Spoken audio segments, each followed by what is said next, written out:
The House of Mystery presents Inside Writing, the radio show where authors discuss their writing process in all genres. All right, welcome back into the House of Mystery, and of course I'm Al Warren. We're going to talk about a book that it grabs you by the throat and never lets go. Does that sound exciting? It does. Yeah, well, we've got the author of it here, and the book is called Kill All Your Darlings, and the author is David Bell. Thank you for being here. Yeah, thank you. I just want to say that books are allowed to grab people by the throat and never let go, but authors are not. So, well, not and get caught.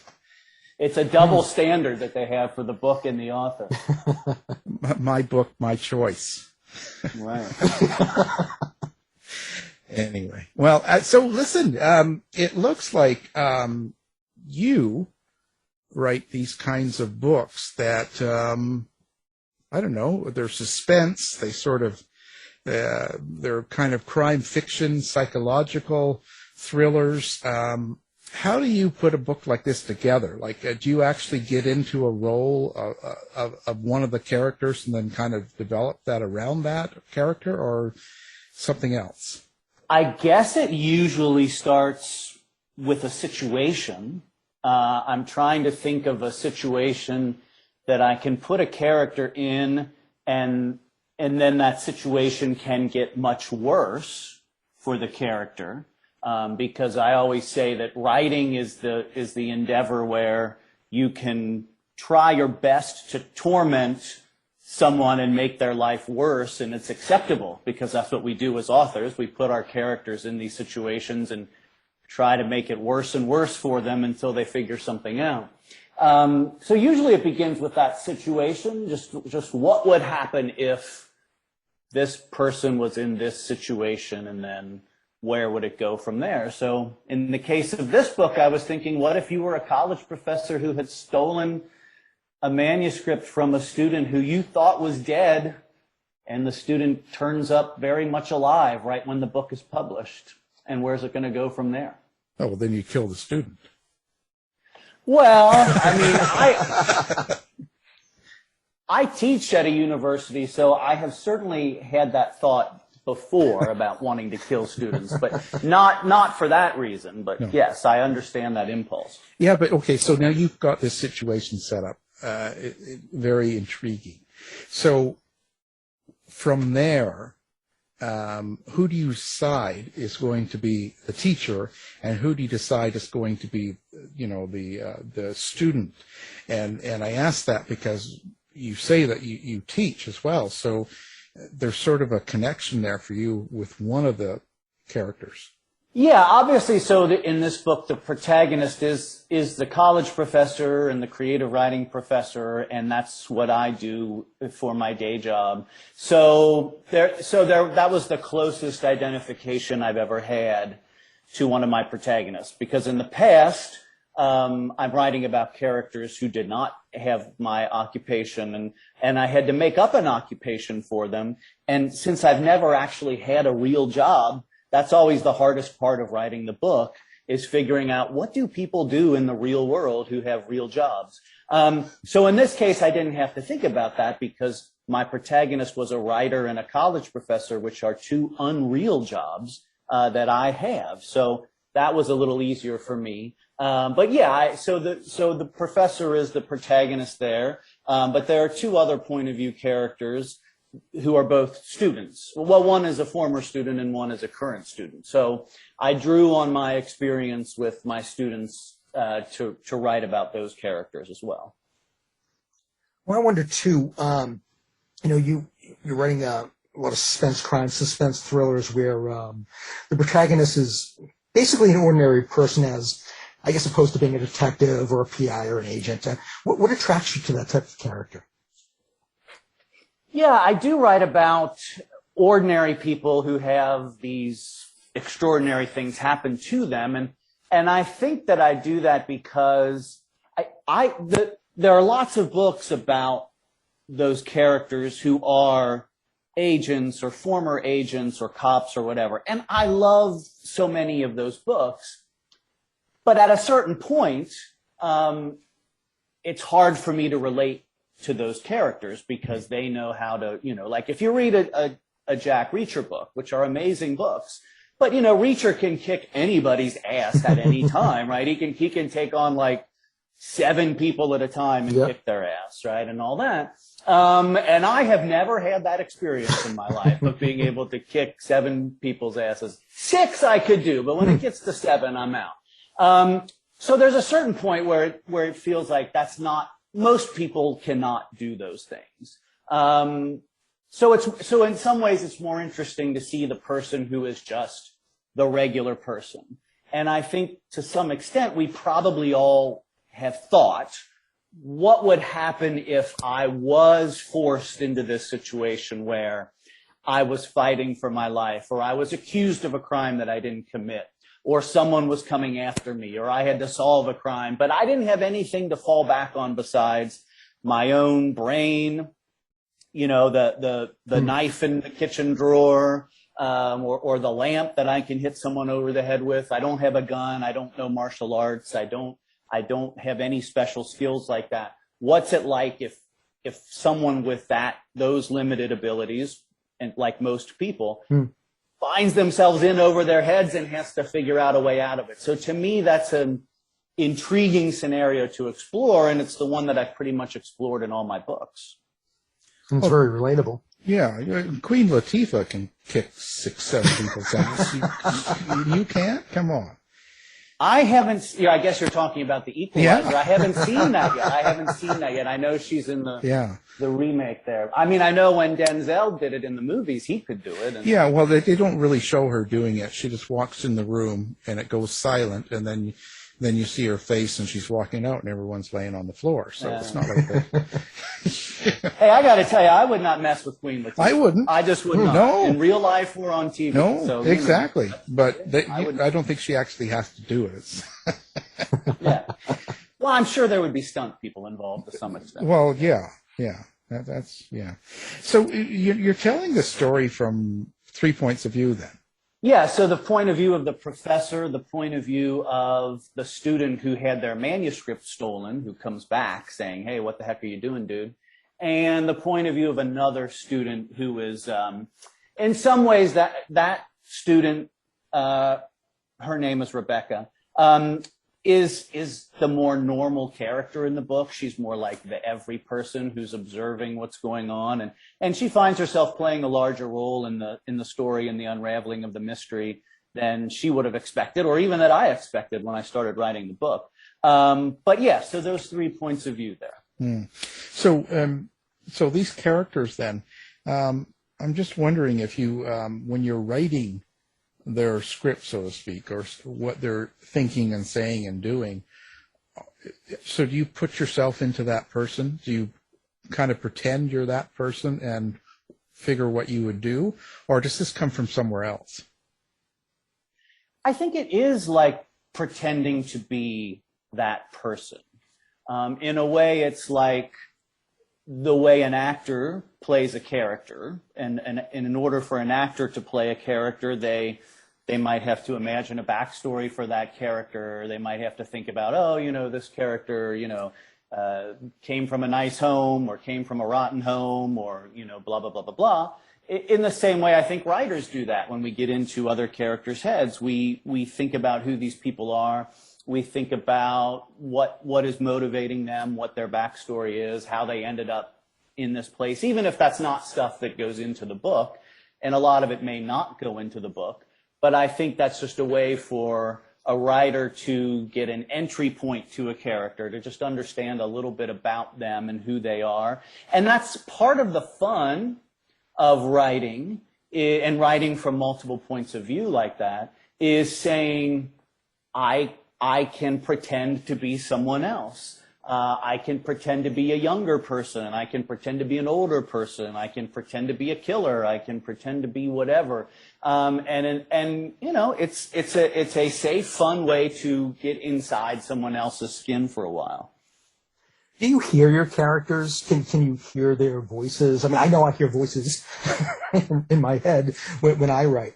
But I just wonder if you have an inner monologue, or if you're, translating more images and symbols when you write. No, I definitely hear them. I think it's essential for me, and I'm sure every writer is a little different, and different writers have different ways of going about it. Like you're saying, some people may be more visual, and they may be seeing things more vividly, and some writers may be hearing things more vividly. But for me, it's hearing. It's imagining the sound and the rhythms of people's voices in regular life when I know people, talk to people, listen to people. I note what they sound like and the rhythms of their voices, and the little things that they do with their voice or their hand gestures or things like that, which I think can tell you a lot about a person's personality. I mean, in many ways, someone's voice and someone's gestures are some of the most prominent things that we know about people, obviously, aside from what they look like. And so I've always found myself paying attention to those things a lot. When I was a kid, I can remember, if adults were talking. Like when I was a kid, there was a woman who lived across the street from us, and she was this woman. She was a little older than my parents, and my parents were old. But she knew everything that was going on in the neighborhood. She knew everybody's business in the neighborhood. And so she would talk to my mom or my dad about it. And I can just remember listening to her talk and listening to these stories she was telling about other people. And that was so fascinating, just to listen to people. I didn't like to talk to people, but I liked to listen to people and eavesdrop on people from when I was very young. So anyway, I think that's something that some writers do. You listen to the rhythms of speech, and then that's a way to understand who people are and then put them in the book that way.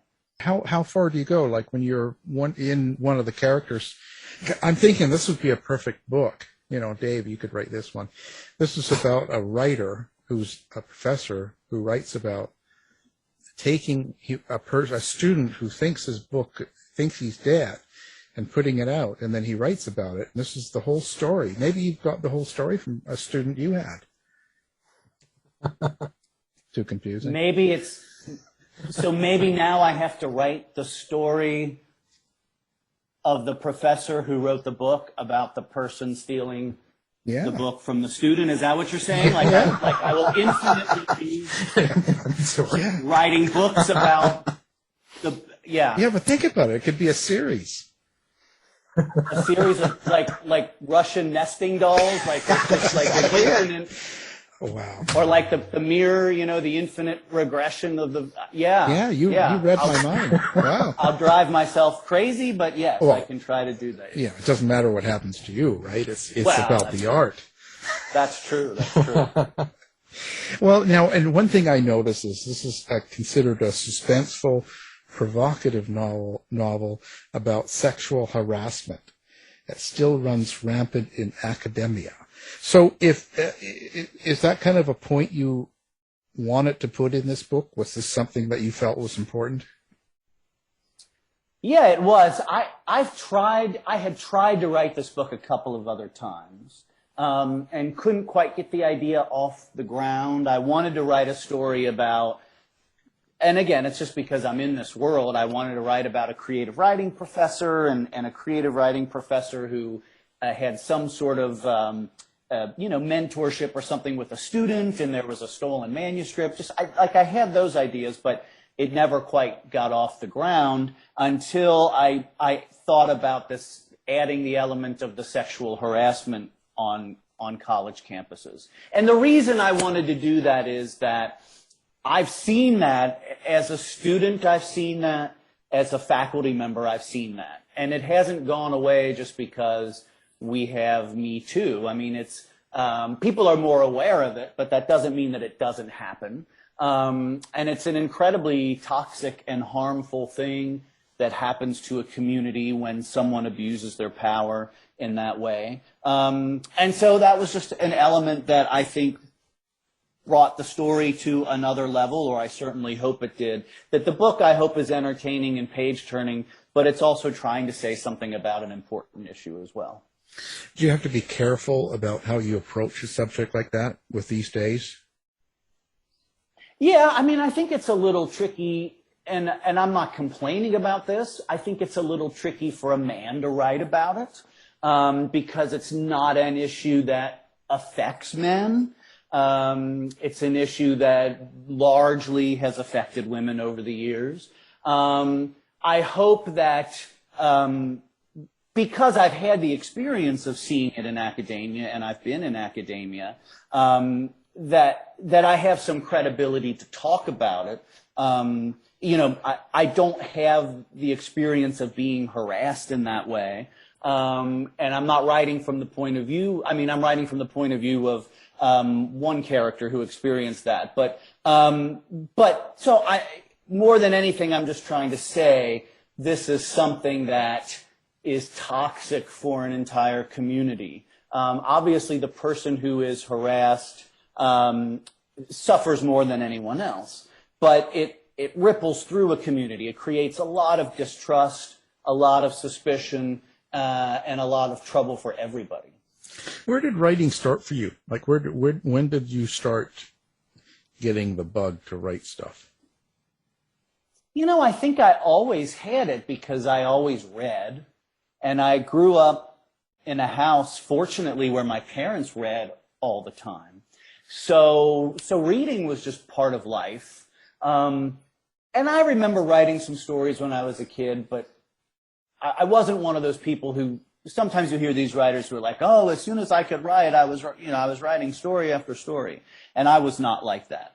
But I can remember as I got older, when I got into high school and got into college, I started to think this could be a profession, that these books that I read and that I read in school, there's actually someone on the other end who wrote them.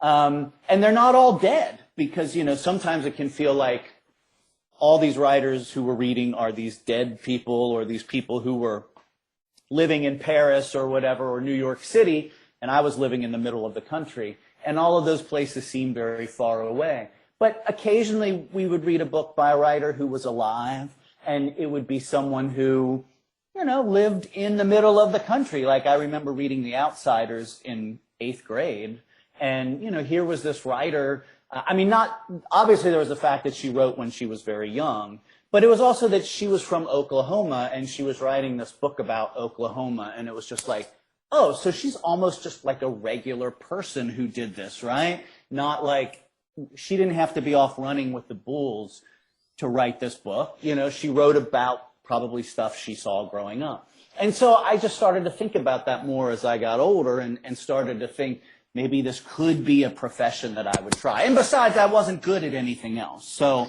I had to do something. So when you can't do anything, you write? Is that kind of the... Yeah, no. When you can't do anything, you teach. That's what I kid. Forgive me, fellow teachers. Yeah. No, I think that you probably, anybody who writes understands that. I think maybe to some extent, a lot of writers go through it where we almost hope something else will present itself to us. I wish I could just be an accountant. I wish I could just do that, right? Because this other thing is going to be hard and uncertain and insecure and difficult. But at a certain point, I think people who are really writers realize this is the thing I have to do, and there's not much choice, and I might as well just sit down and start doing it. And I'm going to be terrible at it for a long time, maybe forever, but I'm not going to get any better unless I try.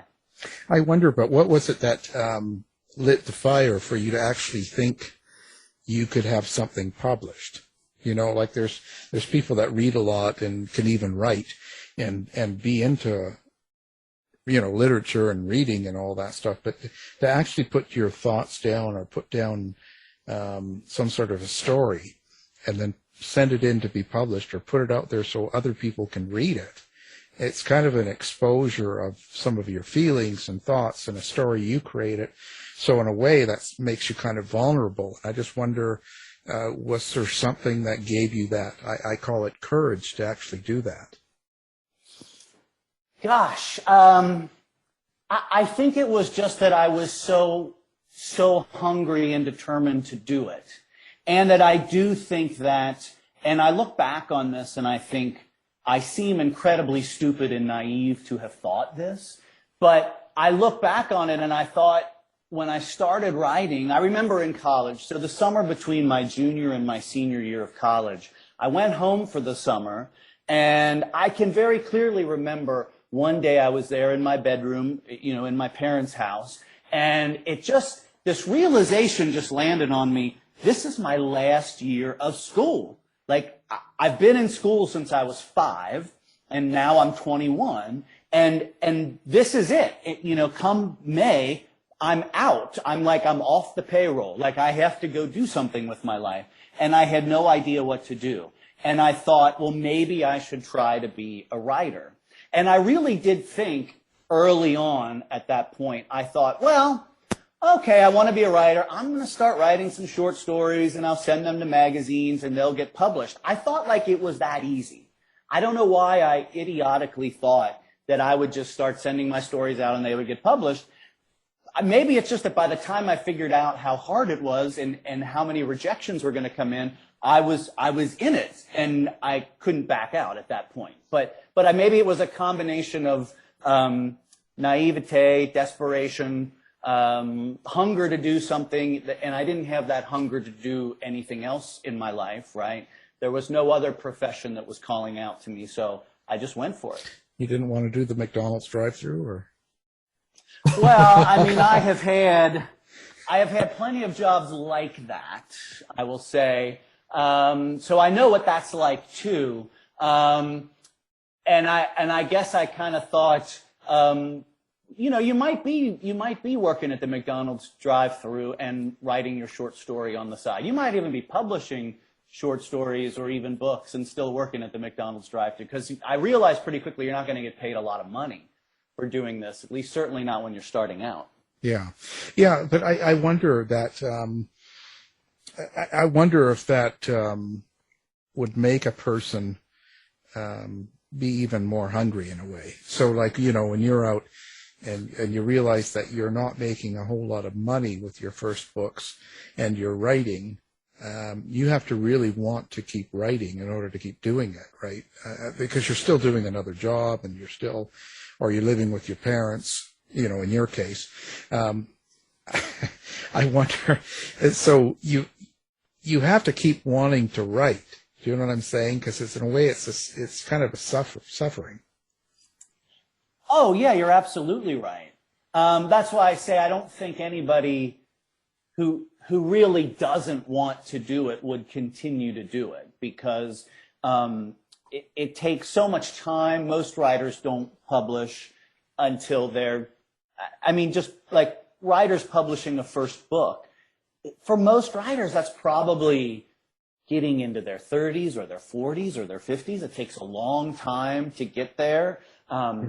There's no entry-level job as a writer. You can't come out of school and have someone say, well, yeah, come on into this office and write from 9 to 5, and we'll give you a salary and benefits, right?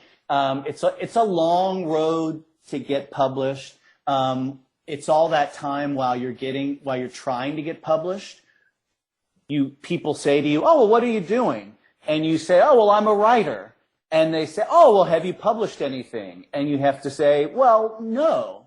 And then you ask yourself, well, am I really a writer if I haven't published anything? Because we live in a results-oriented, bottom-line kind of society. So, like, if someone said, like, if I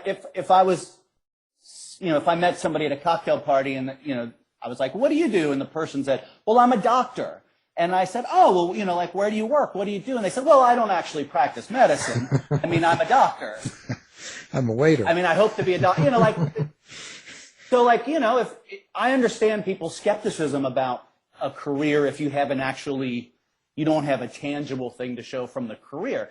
But that's the lot of being a writer, is that there will be many years where you haven't published anything, or you've published, one short story that you didn't even get paid for. And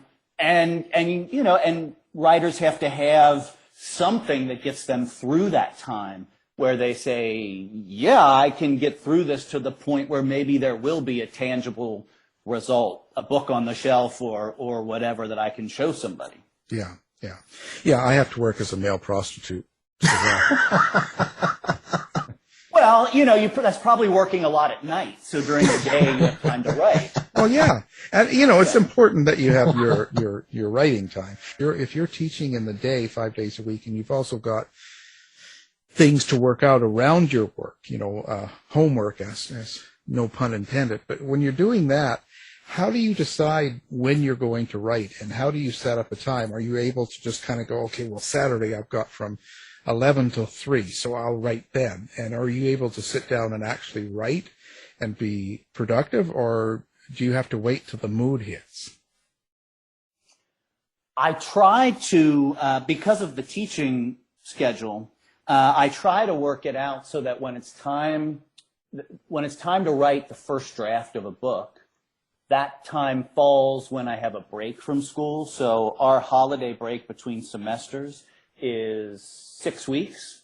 So I try to work it out so that I've made the outline and done all that stuff, all that pre-writing work leading up to the break. And then when it gets to be the break, I don't have anything else to do but write as much of the first draft as I can. And so that helps, because then there's nothing else distracting me. And it's a great excuse over the holidays when you go see your family and they say, well, don't you want to spend time with us? Sorry, I've got a deadline. I can't spend time with you at Christmas. It's just too busy. I hope they don't listen. Oh, I don't care. So I try to do it that way. But when I am writing during the time when I'm teaching, then the schedule is a little less regular because other stuff gets in the way. And even a writer who didn't have a job, stuff gets in the way. I mean, life always is getting in the way. If somebody has kids, or they have a sick parent, or you have to go to the bank, you have to do whatever. There's always stuff. You have to go to the bank and get a loan because you're a writer and you need money and you're borrowing money against your house or whatever you're doing. But really, life is always going to get in the way. So I think that I'm pretty good at compartmentalizing and being able to say, yes, this is, I've got to set aside this little bit of time to get a certain amount of writing done. Most writers have to be able to do that because, like I said, even if you don't have a day job, there's something that's coming along and demanding your time, and you have to be able to juggle all those things. Well, I think to get published, like in the beginning, you have to write, it's probably easier isn't the right word for it, but you have to write, something competent, a competent genre novel. But to get to the level where you're at, you have to do something beyond that. And I'm just wondering if you feel you have a unique ingredient that has brought you to the level that you're at. Are you talking about something in the writing or something about in my personality makeup or anything, both? yeah. Or are you talking about my good looks? Which that, is well, that what has gotten absolutely. this far. Sleeping with the publisher? I don't know. Now. Didn't you read my book? You're not supposed to do those things. Oh. Yes. Slap your hand, Al. If you're talking about the writing itself, I think that I've done a good job over the years, I think, of writing well about characters. I think good characters are the lifeblood of good stories. And I think I've managed to create good characters and to write stories about characters who have relationships and contact with people and the complications of those relationships. The kind of books that I write, like we said earlier, are about regular people, so they're not about spies and all that. It's not like a detective novel where it's like the lone wolf detective going out there and solving the crime with people who they don't really know that well. In my books, it's people who are connected to each other in some way. So there are undercurrents in those relationships, family resentments, family secrets, relationship problems, on and on. I think I've done a good job of presenting those relationships and those characters in that way. I think maybe that's a thing that's appealing about my books. You'd have to go out and ask my 5 billion readers to really find out what's going on, of course. That's right. Yeah, I mean, in terms of if it's something about my own makeup, I think it's just I am, I was fortunate to, like I said, my parents read a lot when I was growing up. I was also fortunate to grow up so I grew up in Cincinnati. I grew up on the west side of Cincinnati, which is the more blue collar side of Cincinnati. And, I grew up in an environment and I grew up Catholic. And so there was a lot of, there was a certain toughness and stubbornness in that environment, that I think we all had to acquire to survive, right? Being around a lot of working class people, being in an abusive Catholic environment, it was like there was a certain toughness required of us. And I think that just stubbornness, that stubborn determination to not quit, came to me from my environment and from my family. And that has kept me going for a long time. There's something to be said for stubbornness and determination more than anything else. Absolutely. And for Catholics. Yeah, well, don't get me started. And so now, what do you think about the world today? We have so much interaction with people that we don't know. Like the social media and stuff. So and reviews and Amazon and all that stuff. So people can come along and see a book of yours and say, well, David couldn't write if his life depended on it, and they can say all sorts of stuff. How do you deal with the interactions of social media? And that's just my mother's review, the one saying I couldn't write this in my life. Imagine what strangers say. Yeah, I mean, it's an interesting thing. Part of it is that, I guess when I published my first books, it was my first book came out in 2008. So it was right on the brink of social media just becoming a thing. Facebook was around then, but for those first few books, there wasn't even that much promotion done on social media for those books. I posted about them, but it wasn't a regular thing, and I don't think there were a ton of authors doing that.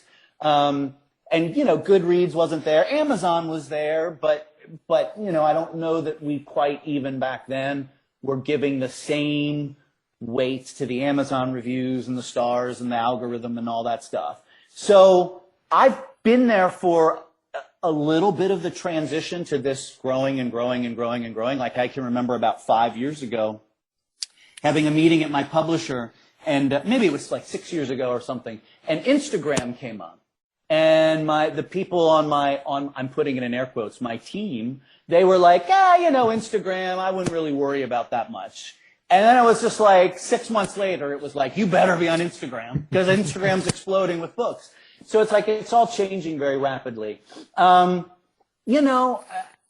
certainly, it makes it, I would like to think, maybe I'm just telling myself this, it makes it easier to communicate with people about what you're doing. It makes it easier to say to people, hey, the book is out on Tuesday. Hey, the book is on sale for $1.99 today. Hey, I'm doing a book signing in Dubuque tomorrow night. Hey, make sure you leave a review, whatever. I'd like to think that that's true, and we all tell ourselves that that's true.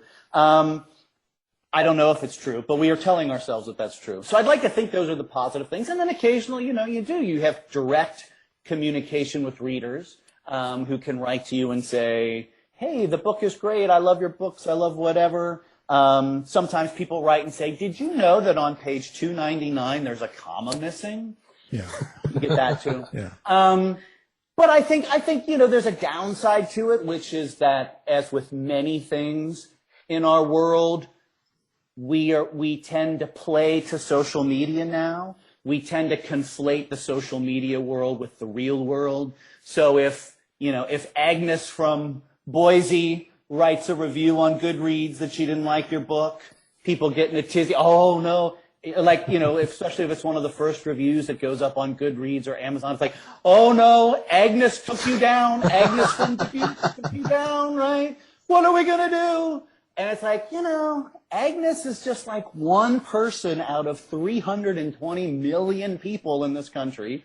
Let's not give Agnes too much power. So upsides and downsides, but nevertheless, it's here to stay. And I think writers have to just keep it in perspective that it's not necessarily the real world.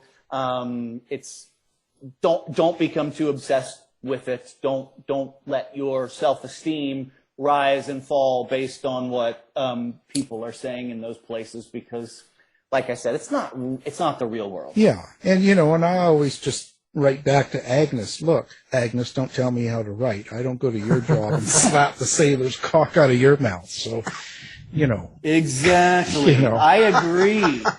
Or I wanted to say, write your own damn book, Agnes. Leave me alone. That's right. I mean, Hemingway didn't have to put up with that. Yeah. People Larry O'Connor didn't have people writing and saying, stuff. So anyway. Yeah. Just look, Agnes. Yeah. Just stick to your lane, right? Right. Now, it's interesting that you said how you like to kind of put things in compartments in your mind. So in your life, when things are going crazy, and that could be maybe outside things like COVID, for instance, or it could be, some sort of shooting in your neighborhood or something's going on. So there's this outside stress. Does that stop you or hinder you from writing, or do you take that and put it into your writing? Certainly that real life gets in the way and provides obstacles. I mean, I remember when the pandemic was starting, that was when I was starting to write Kill All Your Darlings. And I can remember I had to tear myself away from the news, because that was the time where every day there was more news coming and more information coming, and we could all have just sat there hitting refresh on our computers to see more news coming in or whatever. And I had to consciously tear myself away from that. And there are always these crises happening in life, sick parents, whatever, stuff is always going on. Do I think it creeps into my writing in some way? No doubt it does. I mean, no doubt, the anxieties and the fears that we all have seep into the books, even if we're not directly writing about them. I think those things come in, and in some ways, I think that makes writing better. If I'm feeling a certain way, if I'm grappling with something, and it's vivid and real to me, and somehow I work that into a story, even if it's not taking it on directly. If that is a real thing to me or a real thing to someone I care about, then it's probably going to make the story better. So yeah, sure, that stuff comes in. Do you have a way to recharge in between books, or do you just move on to the next thing?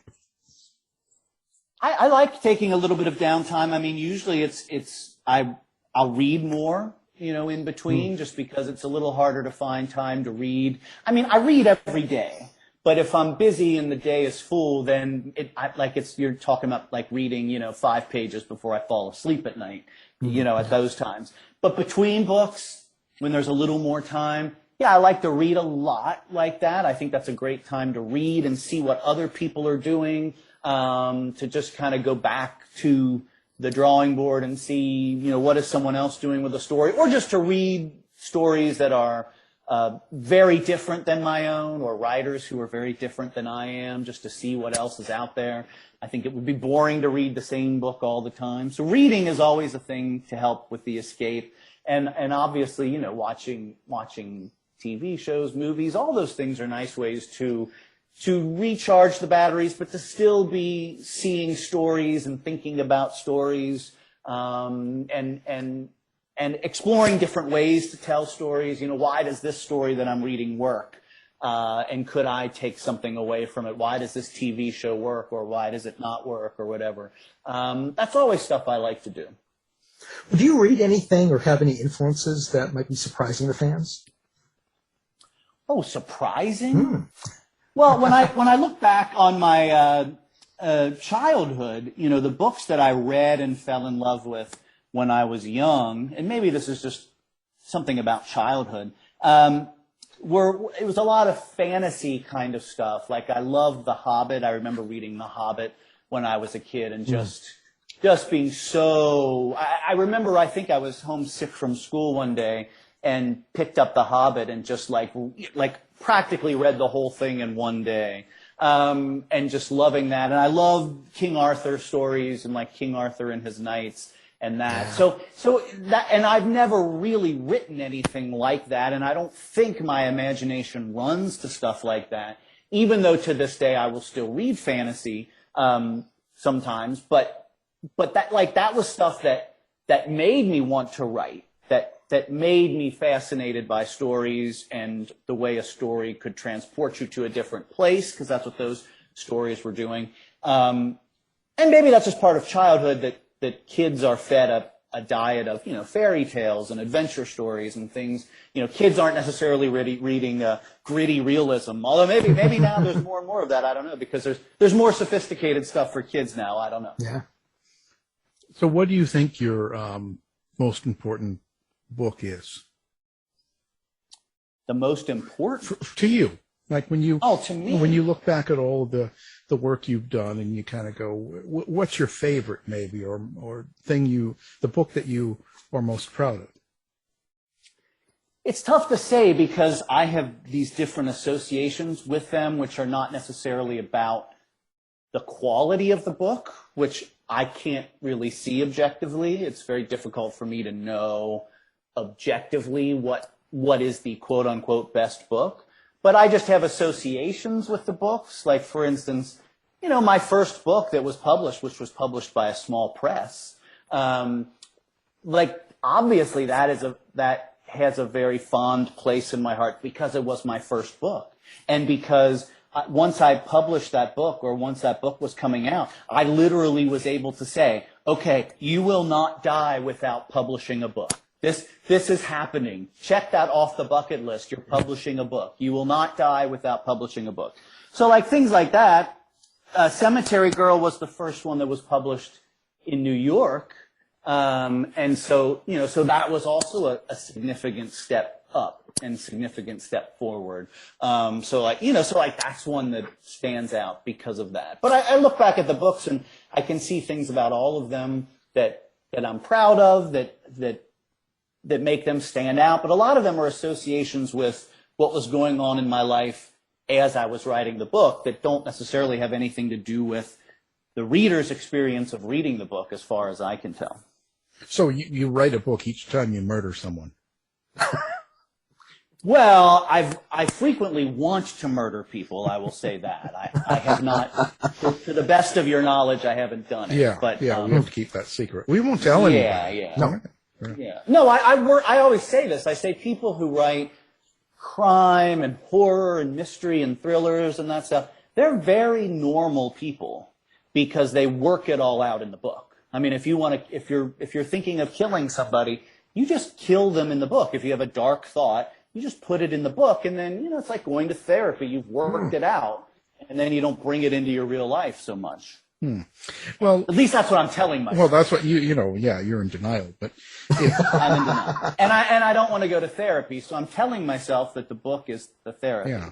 Well, I wonder, so when you are out at the supermarket or you're driving in the road and someone cuts you off, and there's someone that does something that's quite rude to you, do you kill that character? Like, do you take that person and make them a character in the book and give them a rough life? I have certainly based characters on people I don't like, and written unflattering portraits of them in books. But it's not usually the person who cuts me off in traffic, because that's impersonal. Like, I'm never going to see that person again. That's just kind of impersonal rudeness to someone. I'm talking about killing people who I know well in the books. That's where I dispatch the people who've been bothering me for years. Yeah. So your mother? No, not her. She's the one cutting you off on traffic.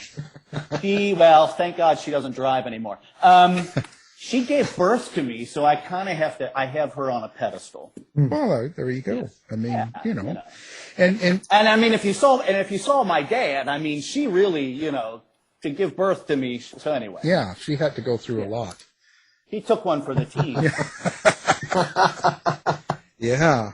do you have a way that you want people to come find you? Do you give out your street address, phone number, or do you have a website? Isn't everybody's street address public knowledge anyway? Like anybody could show up at any time? Just about. I would prefer that they not come to my house.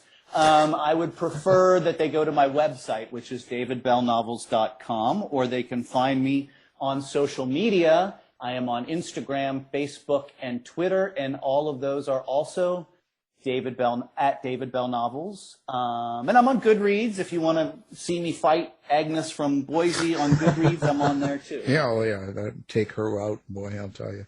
Do you have like Tinder, Grindr, or any of those things too? I do, but I don't use my real name. Oh, of course not. So you're Agnes. See, my wife isn't home, so I can say that. But no, I don't. I don't even want to know what those things are about. Like that's too much for me. I can't even deal with that. That's what my students teach me about that stuff, but it's not for me. We'll have everything connected to ours as well, so people listening can go one click and stuff like that. Do you like the self-publishing world? Do you like the way people can just, Joe Blow down the road can just go, well, I'm going to write a book, and they write it and they just send it to Amazon, stick it on, and it's badly written, and they drew the cover themselves and stuff. Does this sort of, do you look at that, or do you think that brings the standard down of writers?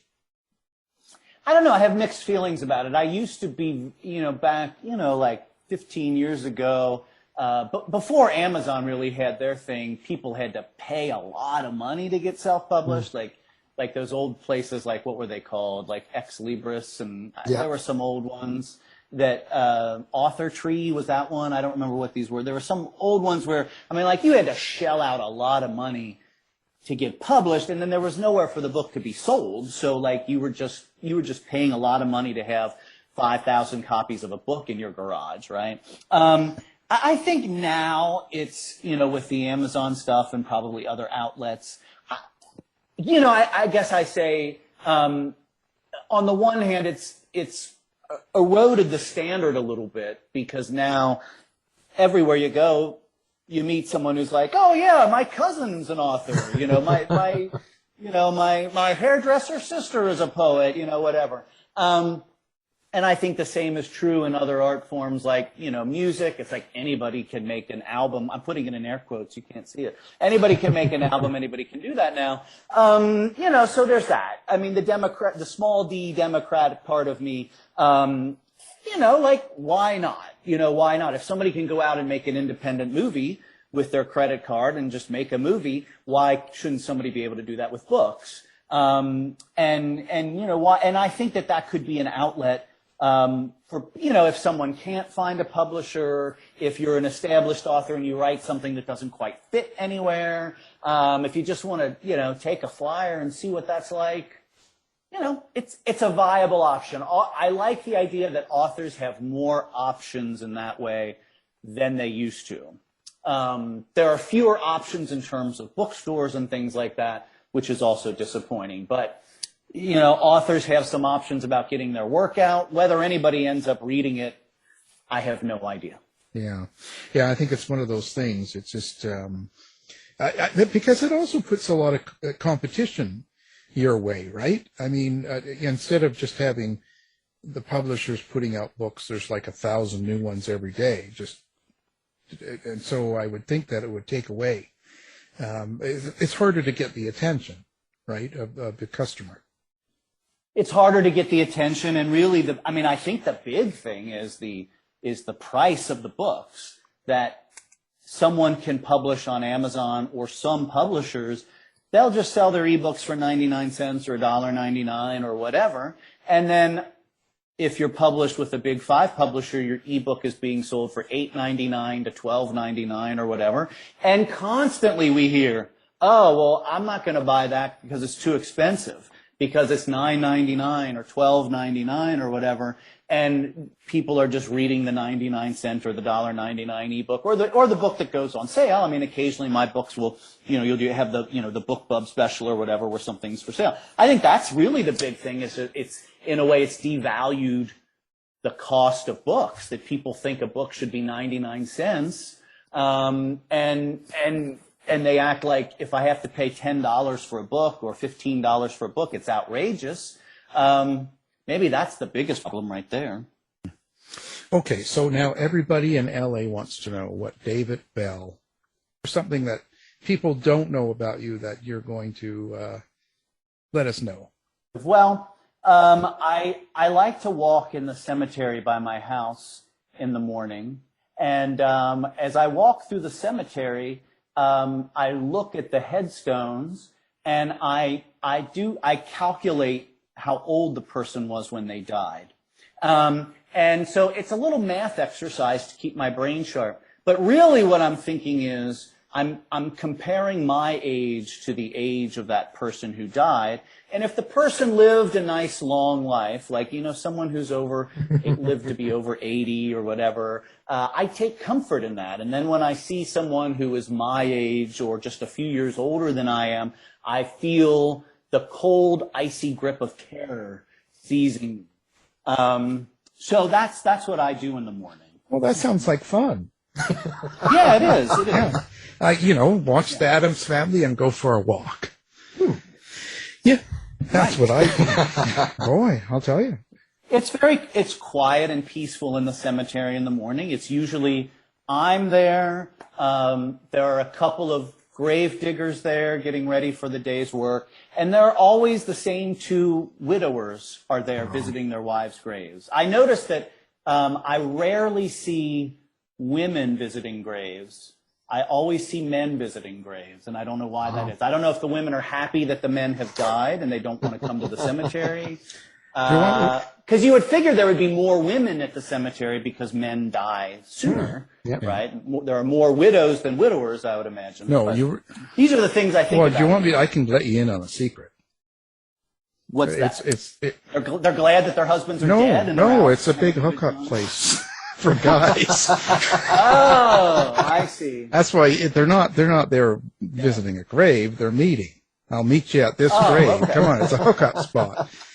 Boy. Oh, okay. See, I've always, my dad, before he died, he was in a nursing home for the last 6 months of his life. And I've heard this before, that in senior communities like that or nursing homes, there are so many more women than men. And it was true when my dad was in the nursing home. On his floor, there were maybe like 6 or 7 men and 50 women because the men were all dead by then, so. Wow, I'm not touching that one. So we will be hot properties when we're like 85 years old and confined to a wheelchair. That's when you come into your prime. Well, yeah, we've learned a lot, and I can't tell you, it's been a very interesting show. And, David Bell likes to eavesdrop, so watch out. Don't go sitting in a coffee shop. You see him, he's going to write about you. Well, I tell my students that if you're a writer, you're allowed to eavesdrop. Yes. It's rude if you're not a writer, but if you're a writer, you're allowed to do that because it's research. Yeah, so if you're not a writer, just publish a 2-page thing on Amazon and you're a writer. There we have it. You heard it from the best. Our guest, David Bell, his new book, Kill All Your Darlings, is out now. Thank you for being here, Dave. Thank you, guys. Thanks so much for having me on. I really appreciate it. Thanks, David.